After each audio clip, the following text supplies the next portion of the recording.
அதிகாலை நேரம் பைபிள் அவர் presented by the National Bible College. கிறிஸ்துவின் சபையார் உங்களை வாழ்த்துகிறார்கள். Welcome to Satellite Bible Classes. வணக்கம். தேசிய வேதாகம கல்லூரி மாணவ கண்மணிகளே, தோழர்களே, பரிசுத்தவான்களே, உலகளாவிய என் தமிழ் சொந்தங்களே, உங்கள் அனைவருக்கும் மீண்டும் என்னுடைய நெஞ்சார்ந்த நல்வாழ்த்துதலை கூறி இந்த வான்வழி வகுப்புகளுக்கு உங்களை வரவேற்கிறதுல மகிழ்ச்சி அடைகிறேன்.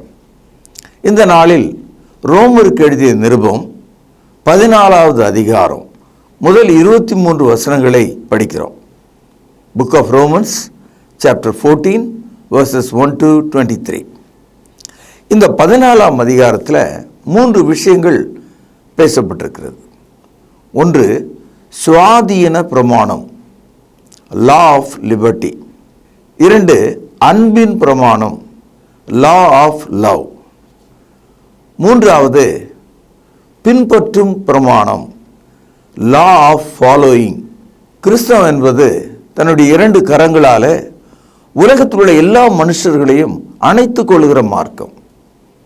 இயேசு சொன்னார், வருத்தப்பட்டு பாரம் சுமக்கிறவர்களே, நீங்கள் எல்லாரும் என்னிடத்தில் வாருங்கள், நான் உங்களுக்கு இளைப்பாறுதலை தருவேன் என்று சொன்னார். இந்த வசனம் கிறிஸ்தவர்களுக்கு மட்டுமல்ல, உலகத்தில் உள்ள எல்லாருக்கும்.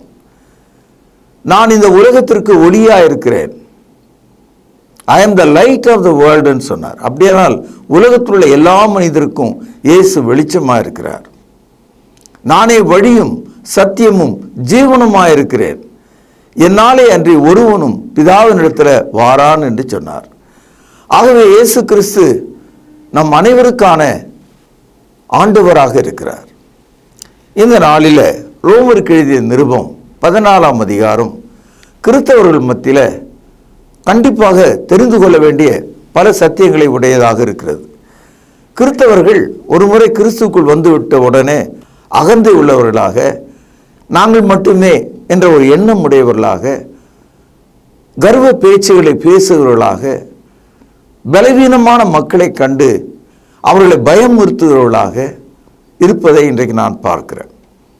குறிப்பாக இந்த கிறிஸ்தவத்தில் மதத்தில் இருக்கிறவர்களை விட மார்க்கத்தில் இருக்கிறவர்கள், இந்த மார்க்க அறிவு அவர்களுக்கு இருக்கிறதுனால அதிக கர்வம், நாங்கள் மட்டும்தான் பரலோகம் போவோம் அப்படியெல்லாம் நினைக்கக்கூடாது. ஒரு கால் புதிய ஏற்பாட்டை சரியாக கை கொள்வதிலே நியாயம் இருக்கலாம், ஆனால் புதிய ஏற்பாட்டின்படி நடக்கிற விஷயத்தில் நியாயம் இருக்கிறதா? I follow exactly the apostolic teaching என்று நீங்கள் சொல்லலாம். But are you following in the society the new testament teachings? உன்னுடைய சமூக வாழ்க்கையில் நீங்கள் அதை பின்பற்றுகிறீர்களா? வாழ்க்கை வேறு, போதனை வேறு.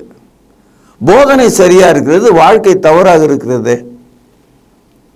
பாவம் என்றால் என்ன அப்படின்னு ஒரு கேள்வி கேட்டால் அதற்கு நமக்கு வசனம்லாம் தெரியும், பாவம்னா என்ன அப்படின்னு.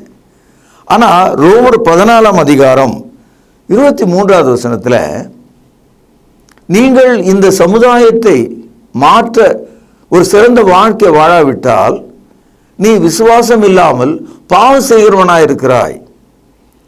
இந்த உலக மக்களை நேசிக்காமல், அவர்களை ஆதரிக்காமல், அவர்களுக்கு உதவி செய்யாமல், அவர்களுடைய மன ஐயங்களை போக்காமல், அன்பு கூறாமல் இருப்பாயானால் நீங்கள் இன்னும் பாவத்தில் இருக்கிறீர்கள்.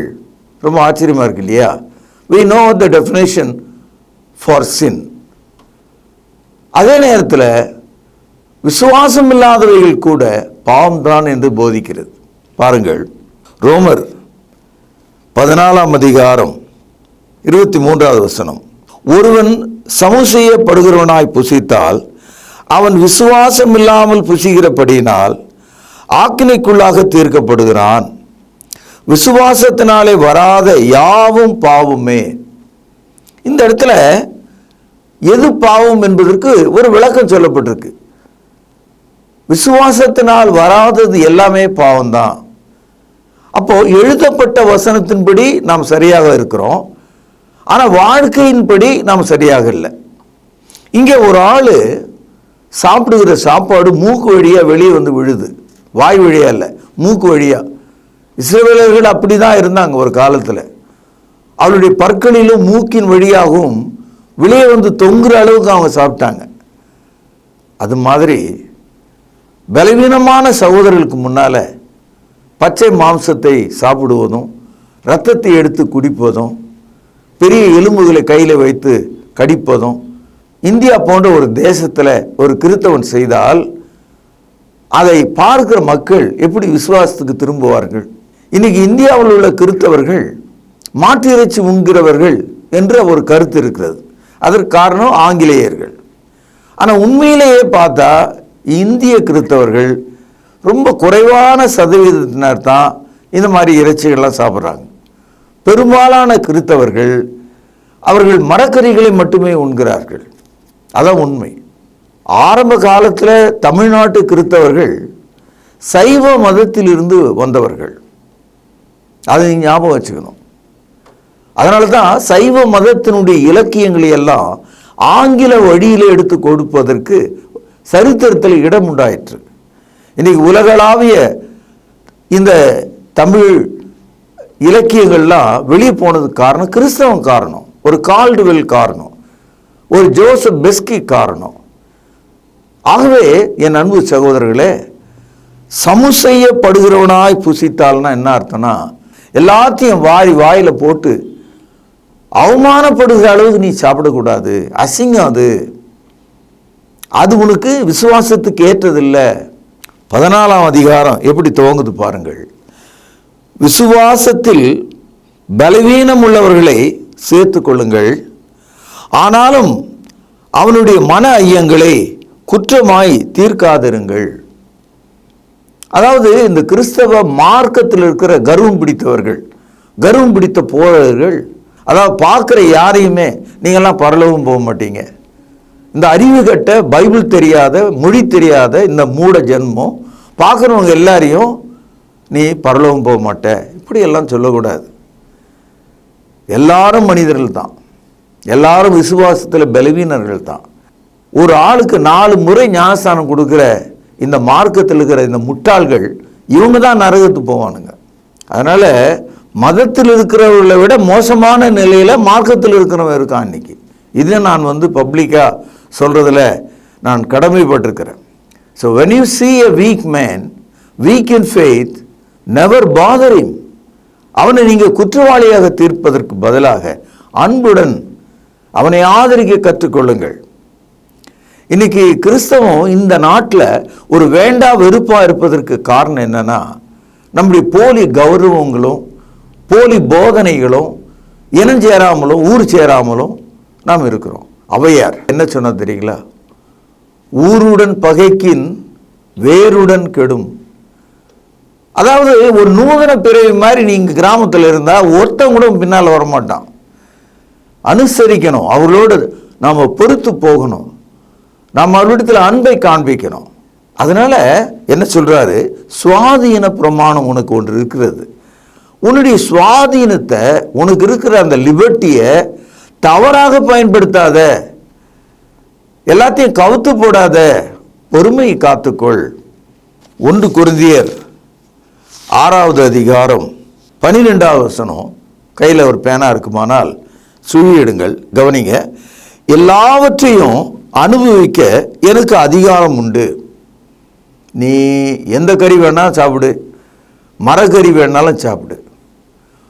அதாவது உணவாக இருந்தாலும் சரி, வாழ்க்கை முறையானாலும் சரி, நமக்கு சுதந்திரம்னு ஒன்று இருக்க தான் செய்யுது. அது ஏன் இஷ்டம். கால் நீட்டின்னு உட்காருவேன், காலை மடிச்சிட்டு உட்காருவேன், இதெல்லாம் குறை கண்டுபிடிக்கக்கூடாது. எல்லாவற்றையும் அனுபவிக்க எனக்கு அதிகாரம் உண்டு. நல்லா கவனிங்க. ஆகிலும் எல்லாம் தகுதியாயிராது. எல்லாவற்றையும் அனுபவிக்க எனக்கு அதிகாரம் உண்டு, ஆகிலும் நான் ஒன்றுக்கும் அடிமைப்பட மாட்டேன். ஒருத்தர் வந்தார், பைபிளில் குடிக்கக்கூடாது, சாராயம் குடிக்கக்கூடாதுன்னு எங்கே இருக்குது அப்படின்னு கேட்குறாரு.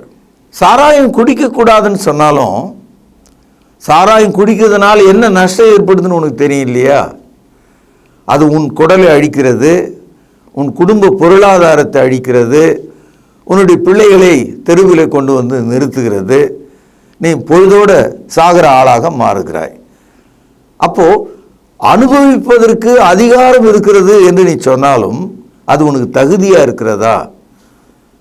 I have right to enjoy everything. Yes, but everything is not good for you. ஆகவே எந்த ஒரு விஷயத்திலும் கிறிஸ்தவர்களுக்கு எனக்கு ஒரு அதிகாரம் இருக்கிறது என்று சொல்லி தப்புவதை விட, குதிப்பதை விட, மிரட்டுவதை விட, மற்றவர்களை துன்புறுத்துவதை விட நீ பயன்படுத்துகிற அதிகாரம் உனக்கு பயனுள்ளதா இருக்கிறதா, பிறருக்கு உதவியாக இருக்கிறதா? அதான் சொல்றாரு, எல்லாவற்றையும் அனுபவிக்க எனக்கு அதிகாரம் உண்டு, ஆகிய எல்லாம் எனக்கு தகுதியராது. அதனால தான் கிறிஸ்தவர்களாகிய நாம் பைபிள் எங்கே போட்டுக்குது சிகரெட் பிடிக்கக்கூடாது? பைபிளில் போடல. காரணம், மக்களுக்கு தெரியுமே அந்த புகை உன்னுடைய நுரையீரலை கெடுக்குதுன்னு. அதனால தானே அரசே அதை தடை பண்ணியிருக்கு. பைபிள் தடை பண்ணல, அரசாங்கம் தடை பண்ணுது, விஞ்ஞானம் தடை பண்ணுது. அப்போ உங்களுக்கு தெரியுது இல்லை, எல்லாவற்றையும் அனுபவிக்க எனக்கு அதிகாரம் இருக்குன்னு நீ சொன்னாலும் அது உனக்கு தகுதியே இல்லையே. ஆகவே எல்லா விசுவாச விஷயத்திலும் இதே மாதிரி தான், எனக்கு அதிகாரம் இருக்கிறது, எனக்கு எல்லா அதிகாரம் இருக்கிறது என்று உன்னை நீ ஏமாற்றிக் கொள்ள வேண்டாம். விசுவாசத்தில் பலவீனம் உள்ளவர்களை, குழந்தைகளை, அவளுடைய சிறிய தவறுகளை, குற்றங்களை, சமுதாய பாரம்பரியங்களை நீங்கள் அன்புடனே அணுகி காலத்தாலே நாம் அதை மேற்கொள்ள வேண்டும். ஒரு குழந்தை லெஃப்ட் ஹேண்டில் சாப்பிட்டது, அந்த தாய் பட்டு பட்டுன்னு அந்த கை மேலேயே அடிக்கிறாங்க. அந்த குழந்தை எப்படி அந்த தாயை பார்க்குதுன்னா, இது என்ன தாயா பேயான்ற மாதிரி பார்க்குது அந்த குழந்தை. நீங்கள் லெஃப்ட் ஹேண்டில் சாப்பிட்லாம், ரைட் ஹேண்டில் சாப்பிட்லாம். கடவுள் நமக்கு 2 கரங்களையும் நல்ல கரங்களாக தான் தந்திருக்கார். ஆகவே ஒரு சூழ்நிலை பொறுத்து சில குழந்தைகள் லெஃப்ட் ஹேண்டை யூஸ் பண்ணுவாங்க. லெஃப்ட் ஹேண்டில் கத்தோடி பந்து எடுக்கக்கூடாது, ரைட் ஹேண்டில் தான் எடுக்கணும். You cannot have the Lord's Supper on your left hand. அந்த மாதிரிலாம் நீங்கள் போதிக்க முடியாது. அது அவனுடைய நிலைமை. சிலர் தரையில் உட்கார்றாங்க, சிலர் பெஞ்சில் உட்கார்றாங்க, சிலர் செருப்பு போட்டுக்கிட்டே உள்ளே வராங்க, சிலர் செருப்பை வெளியே விடுறாங்க. அது அவங்களுடைய சௌகரியம். தேவனுக்குரிய மக்களாக அவர்கள் இருக்கிறார்கள். 14ஆம் அதிகாரம் 2வது வசனம், ஒருவன் எந்த பதார்த்தத்தையும் புசிக்கலாம் என்று நம்புகிறான், பலவீனனோ மரக்கறிகளை மாத்திரம் புசிக்கிறான். புசிக்கிறவன் புசியாதிருக்கிறவனை அற்பமாக எண்ணாதிருப்பானாக, புசிக்கிறவனும் புசிக்காதவனை குற்றவாளியாக தீர்க்காதிருப்பானாக, தேவன் அவனை ஏற்றுக்கொண்டாரே. நம் நாட்டுக்கு இந்த வசனம் ரொம்ப பொருந்தும். ஏன்னா சைவர்கள் மரக்கறிகளை சாப்பிடுவாங்க, மற்றவர்கள் மிருக உடலை, அதாவது மாம்சத்தை தின்பார்கள். Veg and non veg. உலகத்தில் இந்தியாவில் மட்டும்தான் இது இருக்குது. மற்ற எந்த ஒரு நாட்டிலையும் வெஜ் அண்ட் நான்வெஜ் என்ற பிரிவினை கிடையாது. இங்கிருந்து போனவங்க வேணால் அதை சொல்லிகிட்டு இருப்பாங்க. எல்லா மனிதர்களும் ஏதோ ஒரு உயிரை தான் சாப்பிட்றாங்க. உயிரை கொல்லாமல் நம்ம வாழ முடியாது. எல்லா மிருகங்களும் எல்லா ஜீவராசிலையும் ஒன்றுக்கு ஒன்று சாப்பிடுது. ஆனால் மனிதர்கள் மட்டும் மரக்கறிகள் என்ற ஒரு வகையில் வெறும் புல் பூண்டு செடிகள், காய்கறிகள் இவர்களை சாப்பிடுவாங்க. அவர்கள் கிறிஸ்தவர்களாக இருக்கலாம். இறைச்சி சாப்பிடுகிறவர்கள் அவர்களும் கிறிஸ்தவர்களாக இருக்கலாம். ஒன்றும் பிரச்சனை கிடையாது. சாப்பிட்ற ஆள் சாப்பிடாத ஆளை பெரிய ஆளாக பார்க்கக்கூடாது. நம்ம நாட்டில் அப்படி பார்க்குறாங்க. அதாவது இறைச்சி உண்பவர்களை இழிந்தவர்களாகவும் தாழ்ந்தவர்களாகவும், மரக்கறிகளை தின்பவர்கள் உயர்ந்தவர்களாகவும் இந்த நாட்டில் போதிக்கப்பட்டிருக்காங்க. அதனால தான் இந்த நாட்டில் தீண்டாமை இருக்கிறது. பார்த்தால் தீட்டு, தொட்டால் தீட்டு, தீட்டுப்பட்டவன் கிராமத்துக்கு வெளியே நிற்கணும். இன்னைய தேதி வரைக்கும் பஸ்ஸில் போகிற ஒரு மனிதன் ஊருக்குள்ளே போகிறீங்களா, காலனிக்கு போகிறீங்களா, காலனி என்று சொன்னால் தீண்டப்படாதவர்கள் இருக்கிற இடம். இன்னைய தேதி வரைக்கும் இந்த நிலைமை இந்த நாட்டில் இருக்கிறது. அதுக்கு ஒரு அடிப்படை காரணம், மதத்தின் பெயராலே ஜாதியும் இங்கே போதிக்கப்பட்டிருக்கு, தீண்டாமை இங்கே போதிக்கப்பட்டிருக்கு. அப்போ இப்படிப்பட்ட ஒரு சமுதாயத்தின் மத்தியில் எல்லா மனிதர்களையும் அவருடைய பலவீனங்களையும் நாம் ஏற்றுக்கொள்ள வேண்டும். இப்போ மரக்கறிகளை தின்கிற ஒருவர் கிறிஸ்துக்குள்ளே வந்தபோது அவருக்கு முன்னால் நீங்கள் உட்கார்ந்து ஒரு சமுசெய்யப்படுகிற அளவில், சமுசெய்யம் என்று சொன்னால் வெறுத்து விடுகிற அளவில், வாந்தி எடுக்கிற அளவில் அவனுக்கு முன்னால் உட்காந்துக்கிட்டு முட்டையும் மீனையும் கறியும் வாரி வாரி அள்ளி அடித்தால் அந்த மனிதன் என்ன ஆவான்? எதிரில் உட்கார்ந்திருக்கிற அந்த விசுவாசி என்ன ஆவான்? ஆகவே ஒருவன் சமுசெய்யப்படுகிற அளவிலே புசித்தால் அவன் விசுவாசமற்றவன். ஏனென்றால் அவன் பலவீனனை தாங்கக்கூடாத ஒரு மனிதனாக இருக்கிறான். அதனால சகோதரர்களே, சபைக்குள்ள வரும்போது ஜாதி ஒளிந்து விடுகிறது.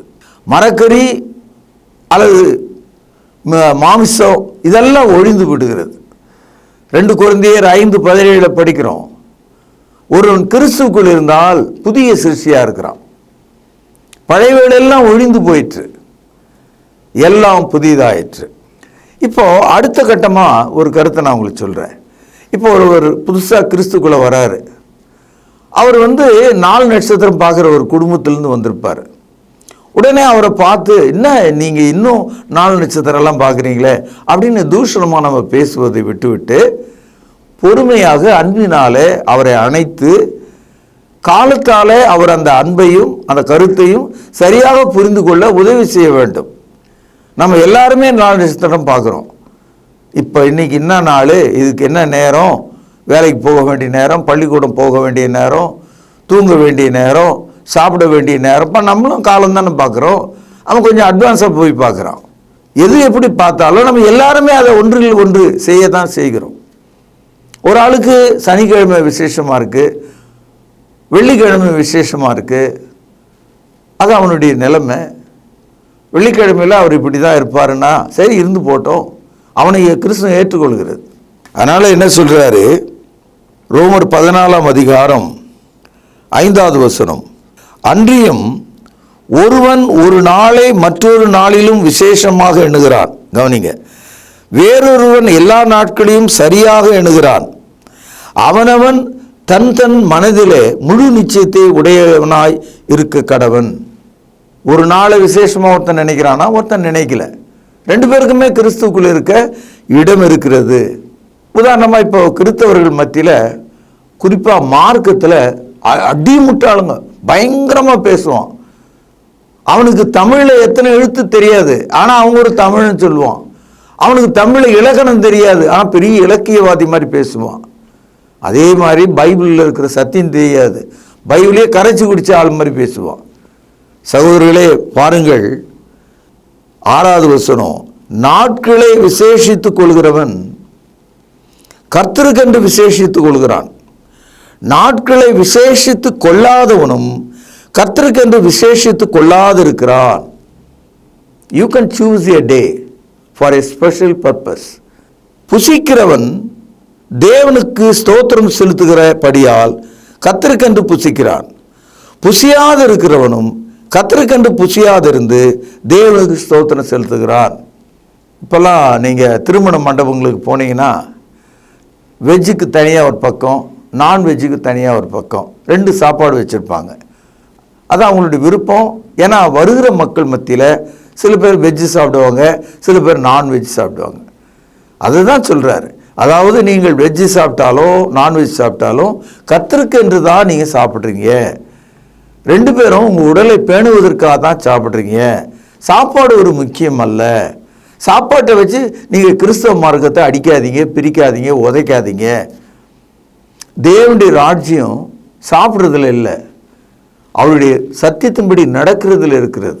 பாருங்கள், ரோமர் 14 அதிகாரம் 17வது வசனம், தேவனுடைய ராஜ்யம் புசிப்பும் குடிப்பும் அல்ல, அது நீதியும் சமாதானமும் பரிசுத்தாவினால் உண்டாகும் சந்தோஷமாயிருக்கிறது. The kingdom of God, it is not eating and drinking, whereas you rejoice in the Holy Spirit. That is what the kingdom of God. ஆகவே ஒரு சாப்பாட்டை வச்சு பிரச்சனையை வளர்த்துக்காத, பலவீனனை தூர துரத்தாத, பலமுள்ளவனாக உன்னையே நினைக்காத. ஆகவே உங்களுக்கு கொடுக்கப்பட்டிருக்கிற அந்த லா ஆஃப் லிபர்ட்டி, சுவாதீன பிரமாணம் மிஸ்யூஸ் பண்ணக்கூடாது. அன்பின் பிரமாணத்தினால அதை அனுசரிச்சுட்டு போகணும். சுவாதீன பிரமாணத்தை நினைத்து பார்க்கிற நீங்கள் அன்பின் பிரமாணத்தை நினைத்து பாருங்கள். அன்பின் கரங்களை கொள்ளுங்கள், அணைத்து கொண்டு போங்கள். சபைகளில் சில பேர் மறக்காம நான் ஒரு பிராமின் கன்வெர்ட்டுன்னு சொல்கிற ஆட்களை நான் பார்த்துருக்கேன். அதெல்லாம் விட்டுருங்க தயவுசெய்து. அப்படி நீங்கள் சொல்கிறதா இருந்தால் இயேசு கிறிஸ்துவனுடைய இரத்தத்தையும் அவருடைய கிருபையும் இழந்து விடுவீர்கள். கிறிஸ்து இயேசுக்குள்ளே ஆண் என்று இல்லை, பெண் என்று இல்லை, யூதன் என்று இல்லை, கிரேக்கன் என்று இல்லை, அடிமை என்று இல்லை, சுவாதீனன் என்று இல்லை. கலாத்தியர் 3:28. நீங்கள் எல்லாரும் இயேசு கிறிஸ்துக்குள்ளே ஒன்றாக இருக்கிறீர்கள். ஆகவே இந்த ஜாதி என்பது அது உங்கள் வீட்டோடு இருக்கட்டும். அதை சபைக்குள்ளே கொண்டு வராதிங்க. எப்படி உங்களுடைய சொத்து வீடு வாசல்லாம் உங்கள் கையில் இருக்கோ அதை உங்களோட வச்சுங்க. சபைக்குள்ளே வரும்போது நாம் பழையபடி தீண்டாமையை ஞாபகப்படுத்தக்கூடிய ஜாதியங்களை நாம் சொல்லக்கூடாது. அப்படி நாம் சொல்வதாயிருந்தால் கிறிஸ்துவை பின்பற்றுவர்களாய் நாம் இருக்க முடியாது. No one can practice untouchability in the church. அப்படி நீங்கள் ப்ராக்டிஸ் பண்ணீங்கன்னா நீங்கள் விசுவாசத்தின் கீழே பாவம் செய்கிறவர்களாய் இருக்கிறீர்கள். அதனால் கிறிஸ்தவம் என்ன சொல்லுதுன்னா, ரோமர் 14:8, நாம் பிழைத்தாலும் கர்த்தருக்கென்று பிழைக்கிறோம் 1, நாம் மரித்தாலும் கர்த்தருக்கென்று மரிக்கிறோம் 2. ஆகையால் பிழைத்தாலும் மரித்தாலும் நாம் கர்த்தருடையவர்களாக இருக்கிறோம். அதனால் உணவினாலோ உடையினாலோ சாதியினாலோ தீண்டாமையினாலோ பழக்க வழக்கங்களாலோ பாரம்பரியங்களாலோ அறிவினாலோ அறிவு இல்லாமையினாலோ நாம் பிரிவினைகளை கொண்டு வராமல் கடவுள் நமக்கு கொடுத்த நல்ல ஈவுகளாக நினைத்து நாம் புசித்தாலும் புசிக்காவிட்டாலும் நாம் தேவனுடைய மக்கள் என்பதை புரிந்து கொள்ள வேண்டும். நாம் அனைவர் மேலும் இயேசு கிறிஸ்து ஆண்டவராக இருக்கிறார். அவர் மரித்தும் எழுந்தும் ஆண்டவராக இருக்கிறார். Jesus Christ is the Lord over you and him. பாருங்கள் 9, கிறிஸ்துவும் மரித்தோர் மேலும் 1, ஜீவனுள்ளோர் மேலும் 2, ஆண்டவராய் இருக்கும் பொருட்டு மரித்து எழுந்து பிழைத்து இருக்கிறார். இயேசு கிறிஸ்து மரித்து எழுந்து பிழைத்து இருக்கிறார். ஆகவே இயேசு கிறிஸ்துக்குள் வாழ்கிற மனிதர்கள் இதை நாம் நினைத்து பார்க்க வேண்டும். 12-13 ஆதலால் நம்மில் ஒவ்வொருவனும் தன்னை குறித்து தேவனுக்கு கணக்கு ஒப்புவிப்பான். அதாவது உணவினாலே, ஜாதியினாலே, தீண்டாமையினாலே, பாரம்பரியத்தினாலே ஒருத்தன் அடிக்கிறது, துரத்துறது, உதைக்கிறது, தவறாக எண்ணுகிறது, மினுக்கிறது கணக்கு ஒப்புவிக்கப்பட வேண்டிய ஒரு செய்தியாக இருக்கிறது. You need to be judged and you have to give an account to God. ஆகவே என்ன சொல்றாரு, இப்படி இருக்க நாம் இனிமேல் ஒருவரை ஒருவர் கவனிங்கள் குற்றவாளிகள் என்று தீர்க்காதிருப்போமாக. Do not condemn anyone. ஒருவனையும் குற்றவாளி என்று தீர்க்காதிருப்போமாக. ஒருவனும் தன் சகோதரனுக்கு முன்பாக தடுக்கல்லையும் இடரலையும் போடலாகாதென்று தீர்மானித்துக் கொள்ளுங்கள். தடுக்கல்னா என்ன அர்த்தம்னா, சில பேர் ஏதாவது ஒரு கல்லை வழியில் புரட்டி வச்சுட்டு போயிடுவானுங்க. நீங்கள் வரைங்கன்னு தெரிஞ்சு தான் அதை வச்சுருப்பான், அது வாசலில் வச்சுருப்பான். நீங்கள் வந்தவுடனே அதில் கால் தடுக்கி தலை குப்பை விழும்போது கைத்தட்டி சிரிப்பானுங்க. சின்ன பசங்க அந்த மாதிரி விளையாடுறதை நம்ம பார்க்குறோம். அது மாதிரி ஒரு கிறிஸ்தவர் மற்ற ஒரு கிறிஸ்தவருக்கு டெஸ்ட் எல்லாம் வைக்கக்கூடாது, டெம்ட் எல்லாம் பண்ணக்கூடாது, இடர்களை நாம் வைக்கக்கூடாது. இந்த பாருங்கள் அவன் வரும்போது என்ன பண்ணுறான் பாருங்கள் அப்படின்னு சில பேர் பேசிக்கிட்டு புதுசாக வந்த கர்த்தருக்குள்ளே வந்த மனிதர்களை திருடர்களாக மாற்றுவாங்க, துரோகிகளாக மாற்றுவாங்க, அவங்கள சோதனை செய்து பார்ப்பாங்க. அப்படியெல்லாம் செய்யக்கூடாது. எந்த ஒரு சூழ்நிலையிலும் நம்முடைய சகோதரர்களுக்கு நாம் டெஸ்ட் வச்சு ஃபெயில் ஆகக்கூடாது. நாமே சோதனை பண்ணி அவனை கெட்டவனாக மாற்றக்கூடாது. அவன் ஒரு கெட்டவனாக இருந்தால் கூட அன்பினால் அவனை திருத்தணும், அவ்வளோதான். அவன் ஒரு நாளை விசேஷித்துக் கொள்கிறான், அதை அன்பினால் திருத்தலாம். அவன் ஒரு உணவை உண்கிறவனாக இருக்கான், அதை அன்பினால் திருத்தலாம். அவன் செய்கிற எந்த ஒரு காரியமும் கிறிஸ்தவத்தோடு பொருந்தல்னா அன்பினால் தான் நம்ம திருத்தணும். இங்கே வா என்கிட்ட அப்படி சொல்லி அவனை முடிவெட்டி விடவோ, அவனுடைய உடையை மாற்றவோ, அவனுடைய பழக்கங்களை உடனே நீக்கவோ நம்மால் சொல்ல முடியாது. It takes time. ஒவ்வொன்றும் எல்லாவற்றுக்கும் ஒரு காலம் இருக்கிறது. கிறிஸ்தவம் இந்த பண்பாட்டை உடையதாக இருந்திருந்தா நாம் இந்த நாட்களில் நூற்றுக்கணக்கான மக்களை கத்திற்குள்ள கொண்டு வரலாம். அதை விட்டுட்டு இந்த கிறிஸ்தவம் என்பது என்ன ஆச்சுன்னா ஒரு நூதன மார்க்கமாக சாதாரண மக்கள் அணுக முடியாத அளவில் வராத அளவில் அவனுக்கு நாமளே இடரலையும் தடுக்கலையும் போட்டோம். அவன் செய்கிற எந்த ஒரு காரியத்தையும் நம்ம ஒத்துக்கொள்ளாமல் போனதுனால அவன் ஒரு வேற்று மனிதனாக, வேற்று கிரக மனிதனாக போயிடுறான். we must have a tolerance.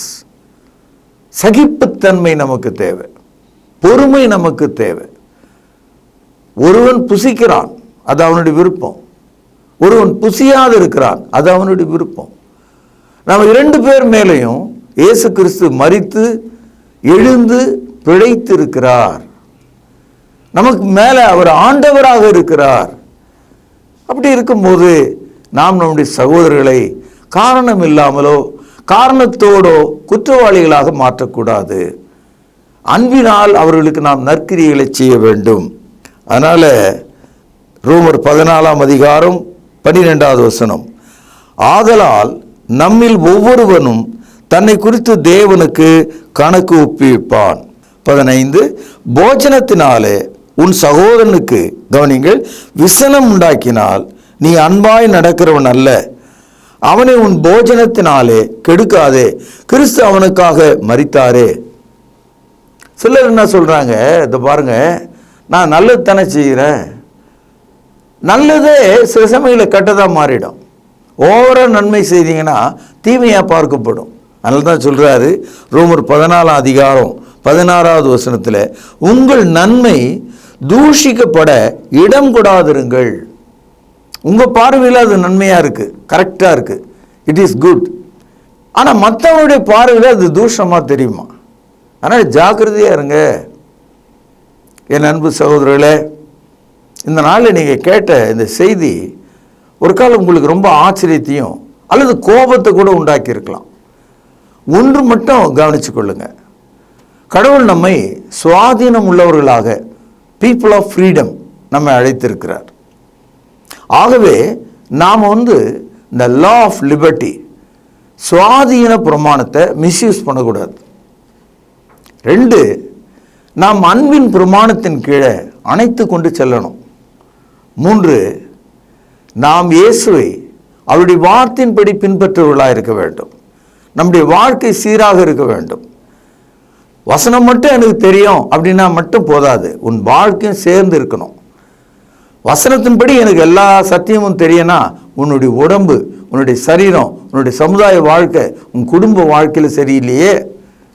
எனக்கு தெரிஞ்சவங்க அந்த மாதிரிலாம் இருக்காங்க. பைபிளை கரைச்சி குடிச்சிருப்பாங்க, ஆனால் அவங்க வீட்டில் ஒரு ஆள் கூட கிறிஸ்தவங்க கிடையாது, ஆனால் ஊருக்கு உபதேசம் பண்ணுவாங்க. இப்படிப்பட்ட ஆட்கள் மாற வேண்டும். இப்படிப்பட்ட மக்கள் மனம் திரும்ப வேண்டும். இப்படிப்பட்ட கருத்துக்களை உங்கள் மனதில் வைத்து ரோமர் 14ஆம் அதிகாரத்தை சிறப்பாக படித்து பார்க்கும்படி உங்களை கேட்கிற நாளை நாம் சந்திப்போம். பிரார்த்தனை செய்வோம். பரலோகத்திலே வாசமாக இருக்கிற அற்புதமான தகப்பனே, சுவாதீன பிரமாணம், அன்பின் பிரமாணம், நடத்தை பிரமாணம் ஆகிய இவைகளை நாங்கள் சீராக சீர்தூக்கி பார்த்து எங்களுக்கும் மற்றவர்களுக்கும் பிரியம் உண்டவர்களாக, கிறிஸ்து எங்களுக்காக மரித்து எழுந்து பிழைத்திருக்கிறார் என்பதை போதிக்கத்தக்கதாக ஜனங்கள் மத்தியிலே அன்பை விதைக்கும்படி எங்களுக்கு உதவி செய்தருளும். எங்கள் பாவ குற்றங்களை மன்னியும். ஆண்டவர் இயேசுவின் நிமித்தமே ஜெபத்தை கேட்டருளும். ஜீவனுள்ள எங்கள் நல்ல பிதாவே, ஆமேன். தொடர்பு கொள்ள வேண்டிய முகவரி: திருமறை நேரம், 58 சர்ச் தெரு, குமரன் நகர், சென்னை 6,82,000.